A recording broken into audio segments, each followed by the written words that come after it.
తెలంగాణ రాష్ట్రంలో ఈరోజు ఒక ప్రత్యేకమైనటువంటి దినం మిత్రులారా. అయితే ధిక్కార దినోత్సవం పేరిట ఈరోజు రవీంద్ర భారతిలో ముత్యాల సత్యనారాయణ గారు తొలి దశ తెలంగాణ ఉద్యమకారుడు. ఆనాడు తెలంగాణకు సంబంధించినటువంటి పెద్ద ఎత్తున ఏవైతే ఒప్పందాలు ఉన్నాయో వాటిని ఉల్లంఘిస్తున్నటువంటి క్రమంలో ఆనాడు ముఖ్యమంత్రిగా ఉన్నటువంటి సంజీవారెడ్డిని కావచ్చు, లేకపోతే తెలంగాణకు అన్యాయం చేసినటువంటి చెన్నారెడ్డిని కావచ్చు, ఇడ్లీ సాంబార్ గోబ్యాక్ ఉద్యమం కావచ్చు, వీటన్నిటికీ ఆజ్యం పోసినటువంటి మాజీ మంత్రివర్యులు ముత్యాల సత్యనారాయణ గారి 93వ జయంతి సందర్భంగా ఈరోజు రవీంద్ర భారతిలో చాలా పెద్ద ఎత్తున వేడుకలు జరుగుతూ ఉన్నాయి. సో దానికి సంబంధించి కొంత మనం డీటెయిల్గా మనం మాట్లాడుకోవాల్సిన అవసరం అయితే ఉంది. ఎందుకంటే ముత్యాల సత్యనారాయణ గారి గురించి మనం ప్రస్తావన తీయకుండా తెలంగాణ చరిత్రను రాయలేం. ఎందుకంటే వారు చేసినటువంటి కృషి ఏదైతే ఉందో, వారు తెలంగాణ ప్రజల కోసం తను రాసినటువంటి రచనలు, తెలంగాణ ప్రజలను చైతన్యవంతం చేయడం కోసం తను రాసినటువంటి విమర్శనాత్మకమైనటువంటి పాటలు ఏవైతే ఉన్నాయో అవన్నీ కూడా తెలంగాణ సమాజాన్ని కదిలించాయని చెప్పేసి చెప్పడంలో ఎలాంటి అతిశయోక్తి లేదు. వారు ఈరోజు వారి జయంతి సందర్భంగా మనందరం కూడా వారి గురించి కొంత తెలుసుకోవాల్సినటువంటి అవసరం అయితే ఉంది. సో వారు అనేకమైనటువంటి తెలంగాణ తొలి దశ తెలంగాణ ఉద్యమంలో వారు చేసినటువంటి కృషి ఈరోజు మనం తెలంగాణ రాష్ట్రంలో జరుగుతున్నటువంటి ఇప్పుడు ప్రస్తుతం ప్రత్యేక తెలంగాణ రావడం వెనకాల వారి కృషి కూడా ఉంది. ఆనాడు కేసీఆర్కి సంబంధించినటువంటి జై తెలంగాణ కోసం ఒక పత్రిక కావాలి, అది జై తెలంగాణ పత్రిక ఇవ్వండి అని చెప్పేసి ఆనాడు ముత్యాల సత్యనారాయణ గారు ఎవరైతే ఉన్నారో వారు చాలా స్పష్టంగా వారు ఆనాడే గతంలో ఎప్పుడో జై తెలంగాణ పేరిట ఒక పత్రికను రిజిస్టర్ చేయడం జరిగింది. ఆ పత్రికను కేసీఆర్ తీసుకొని దాని పేరిట దాదాపు 50 లక్షల రూపాయల ఫండ్ జమ చేసి, ఫండ్ను కంప్లీట్గా కలెక్ట్ చేసి ఆ ఫండ్ను తన కోసం వాడుకున్నటువంటి కేసీఆర్ ఆనాడు ముత్యాల సత్యనారాయణ గారిని మోసం చేసినటువంటి విషయం చూస్తా ఉన్నాం.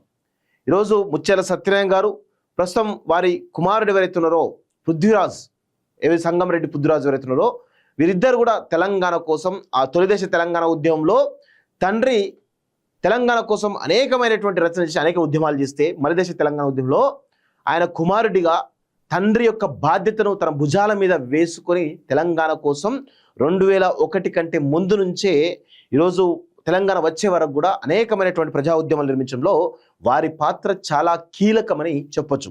సో వారి జయంతి సందర్భంగా చాలా పెద్ద ఎత్తున చాలా మంది కూడా ఆర్టికల్స్ రాయడం జరిగింది. సో దేవులపల్లి అమర్ కావచ్చు, అల్లం నారాయణ కావచ్చు, నాగరాజు కావచ్చు, పాషిం యాదగిరి కావచ్చు, ఇలా చాలా మంది ఎవరైతే తెలంగాణలో ముత్యాల సత్యనారాయణ గారితో అంతో కొంత పరిచయం ఉన్నటువంటి వాళ్ళందరూ కూడా ఈరోజు పెద్ద ఎత్తున వారి గురించి ఆర్టికల్ రాయడం జరిగింది. ఒకసారి దాని గురించి మనం చాలా క్లియర్గా చూసేయటం ప్రతిదినం. నారాయణగూడ చౌరస్తాకు కూతవేటు దూరంలో కాలువ పక్కన సాహితీ ప్రింటర్ సాయంత్రం అయిందంటే ఓ 10 మంది మేధావులు చేరి వాడి వేడి చర్చలు. అందులో ఒక ఆయన ఉన్నట్టుండి పాట ఎత్తుకుంటాడు, అంతే, మిగతా అందరి మాటలు ఆగిపోతాయి. ఆయన పాటలు పాడుతున్నంతసేపు 1 గంట పాటు కనీసం ఆయన స్వరమే వినిపిస్తుంది. తాను సొంతంగా రాసిన పాటలు పాడుతుంటారా గాయకుడు. సో ఆ పాటలు అందరికీ నచ్చడం కారణం వాటిల్లో ఉన్న విషయం మాత్రమే కాదు, ఆయన స్వరం, అది స్వరం కాదు భాస్వరం, ప్రపంచాన్ని తగలబెట్టినంత శక్తి ఉంటుంది ఆ స్వరంలో. ఇక విషయం గురించి చెప్పుకుంటే ప్రాంతీయ అస్తిత్వ తపన, దోపిడిని ఎదుర్కోలేకపోతున్నటువంటి ప్రజలను నిస్సహాయ స్థితి నుంచి బయలుదేరడానికి, ఉద్యుక్తులను చేయడానికి ఉద్రేకాన్ని పెంచే ఆలోచన. ఆ పాటలు రాసి పాడుతున్న ఆయన పేరు ముత్యాల సత్యనారాయణ. కొంతమందికి వారి వృత్తి ప్రవృత్తి ఇంటి పేర్లుగా స్థిరపడిపోతాయి, కానీ ఆయన ఇంటి పేరు నిజానికి సంగంరెడ్డి అయినా ముత్యాల సత్యనారాయణ అంటేనే అందరూ గుర్తుపడతారు. వరంగల్ పట్టణం దగ్గరలో ఉన్నటువంటి ముత్యాల గ్రామ సర్పంచ్గా సేవలందించి ఆయన పేరు ముత్యాల సత్యనారాయణగా స్థిరపడిపోయిందంటే ఆ గ్రామ సర్పంచ్గా ఆయన ఎంత పని చేసి ఉంటాడో మనం అర్థం చేసుకోవాల్సినటువంటి అవసరం ఉంది. సర్పంచ్ స్థాయి నుంచి క్యాబినెట్ మంత్రి స్థాయి వరకు ఎదిగిన సత్యనారాయణ ఊర్లో సర్పంచ్గా ఉన్నప్పుడు సొంత ఇంట్లో ఉన్నట్టు ఫీల్ అయ్యేవారు. తర్వాత సమితి అధ్యక్షుడైతే బడిలో తోటి విద్యార్థులతో కలిసి ఉన్నట్టు అనిపించేది. మంత్రిగా ఉంటే మాత్రం జైల్లో ఉన్నట్టు ఉక్కిరి అయ్యేవాడు. అది ఆయన వ్యక్తిత్వం. ఆ మాటలు ఆయన స్వయంగా చెప్పినవే. పదవులు ఆయనకు ఉక్కిరి చేసి ఊపిరాడకుండా చేస్తే పోరాటం ఆయనకు ఉత్తేజాన్ని ఇచ్చేది. తెలంగాణ కోసం ప్రజల తరపున ఆయన పోరాటం 1952లోనే మొదలైంది.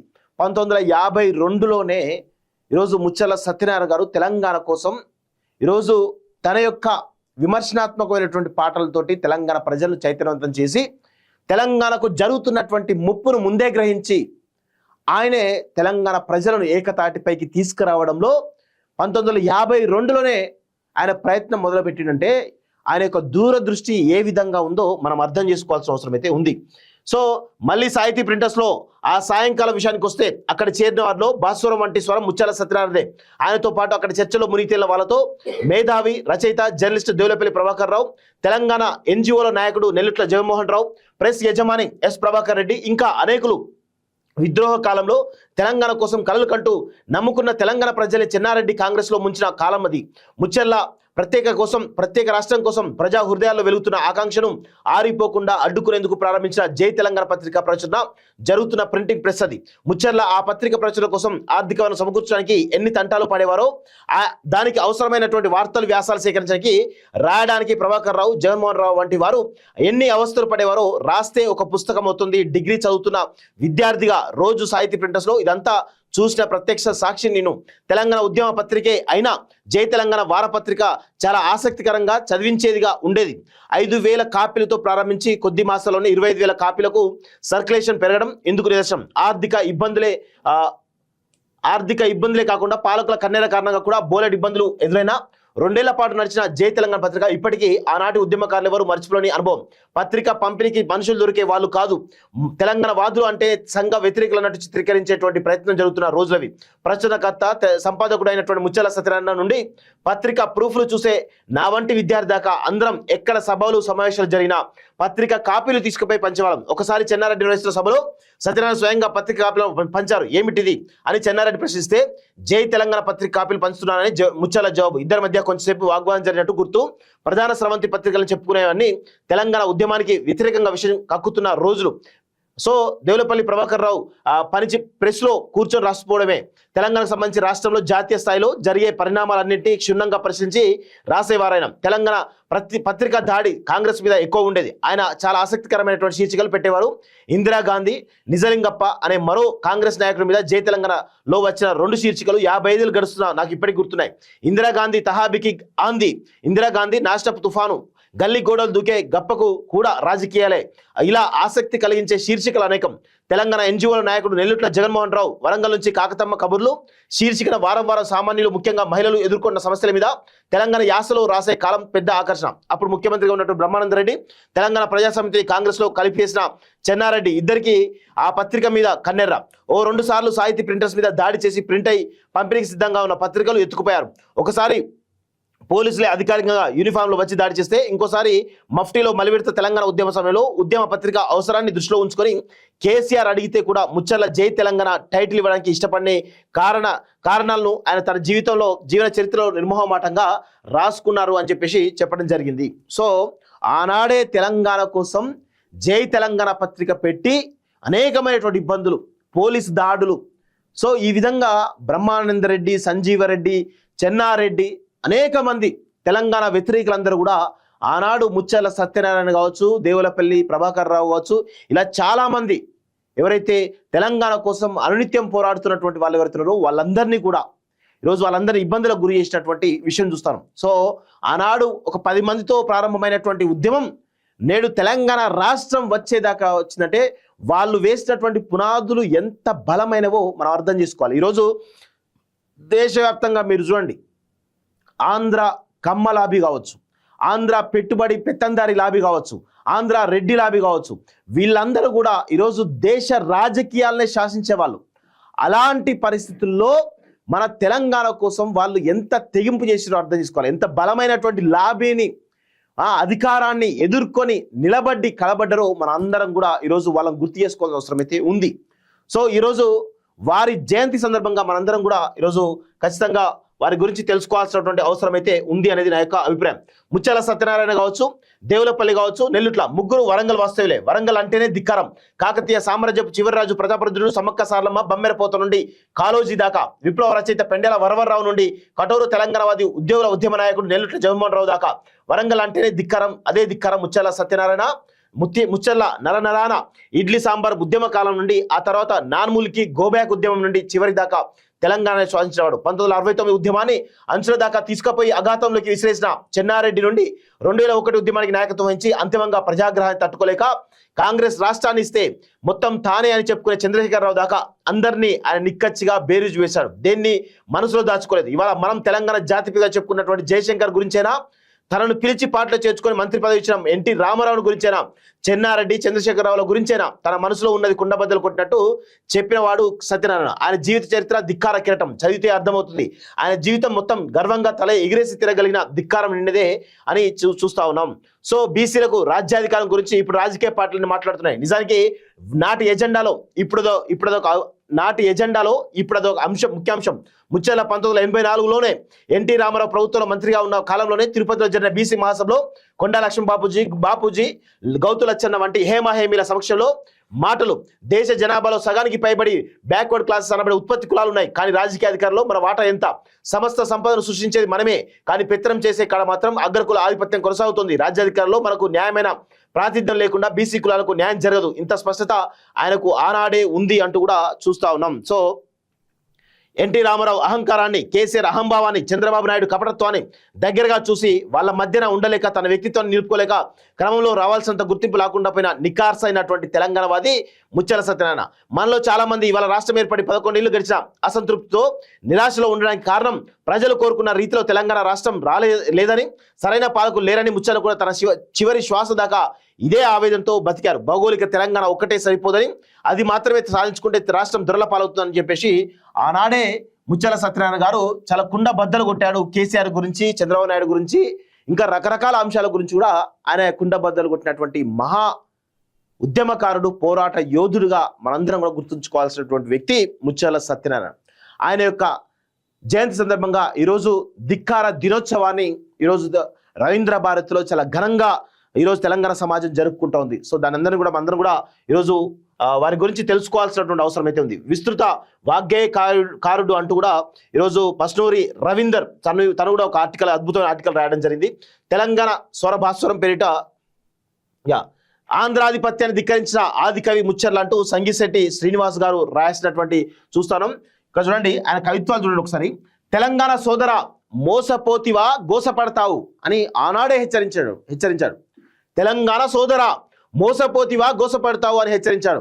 ఇలా ఈ పాట, తెలంగాణ సోదర తెలుసుకో నీ బ్రతుకు, మోసపోతివా గోసపడతావు, చావు బతుకుల మధ్య సాగుతున్నది నావా, ఏ దరికి చేర్చెనో సోదరా నీ నావా, ఆంధ్రులతో కలిసి నీ పడగంటి పోతావో, ప్రత్యేకమై ఉండి బతుకు సాగిస్తావో, ప్రతిభ చూపిస్తావో, ముక్కోటి బలగమని మోసగిస్తారు, మాతృభాష ఒకటంటూ మాయ చేస్తారు, స్వార్థానికి ఎంతైనా సంతోష పెడతారు, నక్క జిత్తులా నమ్మి చిక్కకోయి వలలో అంటూ ముచ్చెల సత్యనారాయణ గారు ఆనాడే ఇలాంటి కవితలతోటి తెలంగాణ సమాజాన్ని చైతన్యపరిచినటువంటి గొప్ప పోరాట యోధుడు. ఇక చూడండి, ఇక్కడ ఇదొక అద్భుతమైనటువంటి పాట. సంజీవరెడ్డి మామ అయ్యయ్యో రామ సంజీవరెడ్డి మామ మనోజీ సునోజీ మేర గానా कहता है तेलंगाना इंसान तुमको माना ऐसा कमीना जाना बता दिया जमाना बंदर का कारनामा సంజీవరెడ్డి మామ అంటూ ఉర్దూలో కూడా ఆనాడు తెలంగాణ సమాజంలో ప్రజలకి ఉర్దూ కూడా వచ్చు. ఆ ఉర్దూలో ప్రజలకు కూడా అర్థమయ్యే రీతిలో ఈరోజు సంజీవరెడ్డి మామ అంటూ ఆనాడు ముఖ్యమంత్రిగా ఉన్న సంజీవరెడ్డి తెలంగాణకు చేసినటువంటి ద్రోహం గురించి, ఆనాడు ఒప్పందాలు ఉల్లంఘిస్తున్నటువంటి దాని గురించి కూడా ఆయన ఇలాంటి పాటలతోటి చైతన్యవంతం చేసినటువంటి విషయం చూస్తాను. కలదమ్మ కలదు అంటరానితనం మాల మాదిగలకు ఆలకింపు మమ్మ భారతి, తరాలు మారిన రాత మారని మాల మాదిగల్ ఒక్కానింప సిగ్గడేయన్ అంటూ చూస్తాను. కులమురా నీ బలమురా, రాజకీయ పార్టీలు అగ్ర కులాలు అంటారా, సో సంఖ్యలేని అగ్రకులపు రంకులాటలు పార్టీరా, మీదికేమో పార్టీరా వారికేమో కులంరా, మనకేమో పార్టీ అనే పంజరంలో క్రమశిక్షణ పేరు మీద మనల్ని బందీ చేసి వాళ్ళు ఆడేటి ఆటరా అంటూ ఇలా కులం ఏ విధంగా, అగ్ర కులాలు బడుగు బలహీన వర్గాలను ఏ విధంగా మోసం చేసినాయో దాన్ని కూడా ఈ విధంగా ఆయన అనేక తన యొక్క పాటలతోటి, తన కలంతోటి తెలంగాణ ప్రజలను ఏకతాటిపైకి తీసుకొచ్చినటువంటి గొప్ప పోరాట యోధుడిగా మనం చెప్పొచ్చు. ఆనాడు ఎన్నెన్నో వాగ్దానాలు, ఎనలేని హామీలు, అడగకున్న మనకు ఆంధ్రాలు ఇచ్చిళ్ళు, చేతికొచ్చేదాకా చేసిళ్ళు దండాలు, చేతికొచ్చినాక మన చేతికి చిప్పయ్యే ఇచ్చిళ్ళు, ముక్కోటి బలగమని మోసగించి వారు ఆ మాతృభాష ఒక్కటంటూ మాయ చేసినారు, స్వార్థానికి ఎంతైనా తెగించే ఆంధ్రలో నక్కజిత్తులు అమ్మపోసి నీవు రావోయి మర్రిచెన్నారెడ్డి. ఇది ఒక అద్భుతమైన పాట. మర్రిచెన్నారెడ్డి తెలంగాణ చేసిన ద్రోహం గురించి చాలా అద్భుతంగా రాసిండు. రాబోయి రాబోయి మరి చెన్నారెడ్డి, ఇకనైనా రావేమి వెరి చెన్నారెడ్డి, రాబోయి రాబోయి రామచంద్రారెడ్డి, ఇకనైనా రావేమి ముగ చెన్నారెడ్డి, పట్టణంలో చూడు మెట్టు భూమిలో చూడు, ఆఫీస్లో చూడు ఆఫీసర్ను చూడు, ఆంధ్రమయమే అంత అంధకారమే అంత అంటూ కూడా ఆనాడు ఎంత అద్భుతంగా రావస్తున్నారు చూడండి. పోవోయి పోవోయి మరి చెన్నారెడ్డి, ఇటు నుండి పోవోయి లుచ్చ చెన్నారెడ్డి అంటూ తెలంగాణ కోసం ఆయన చేసినటువంటి ద్రోహం, ఆనాడు తెలంగాణ ప్రజాసమితిని కాంగ్రెస్లో విలీనం చేసి గవర్నర్ తెచ్చుకుంటే ఇంత దారుణంగా రాసిండు. పోవోయి పోవోయి మరి చెన్నారెడ్డి, ఇటు నుండి పోవోయి లుచ్చ చెన్నారెడ్డి అంటూ చెన్నారెడ్డిని లుచ్చ అంటూ కూడా ఆయన మాట్లాడి చాలా కటుగా ఆయన విమర్శించినటువంటి సందర్భం మనం చూస్తా ఉన్నాం. సో ఇలాంటి మహానుభావులను మనం గుర్తుంచుకుంటలేము. నిజంగా ఒక ప్రయత్నం జరుగుతూ ఉంది. వారి గురించి ఇంకా తెలంగాణ సమాజం తెలుసుకోవాల్సినటువంటి అవసరం అయితే ఉంది. ఉద్యమ కారణ జన్ముడు, పురాణాల్లో కారణ జన్ముడు అంటూ ఉండవచ్చు. ప్రజాస్వామ్య ఉద్యమ సమరాల్లో ఎవరో ఒకరు కారణ జన్ముగా ఉండే వీలుండదు. ఉద్యమ సమరశీల భాగస్వాములంతా కారణ జన్ములే. ముత్యాల సత్యనారాయణ తెలంగాణ చారిత్రక ఉద్యమ ముఖ కారణ జన్ముడు, దాచేస్తే దాగ నగ్న సత్యాల పుట్ట ఆయన జీవితం అంటూ సన్నిధానం నరసింహ శర్మ రాసినటువంటి విషయం. మోసపోతే గోస తప్పదుండు తెలంగాణకు ముత్యాల సత్యనారాయణ హెచ్చరిక అంటూ ఆనాడే చేసిన హెచ్చరిక ఇది. సో ఇది మన్నారం నాగరాజు గారు రాసినటువంటి ఆర్టికల్.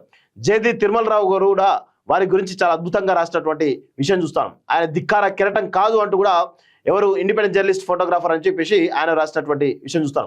సో కల్వకుంట్ల కవిత రాసినటువంటి కవిత కూడా చూస్తాం. కవిత కూడా రాసినటువంటి ఈ యొక్క ఆర్టికల్ చూస్తాం.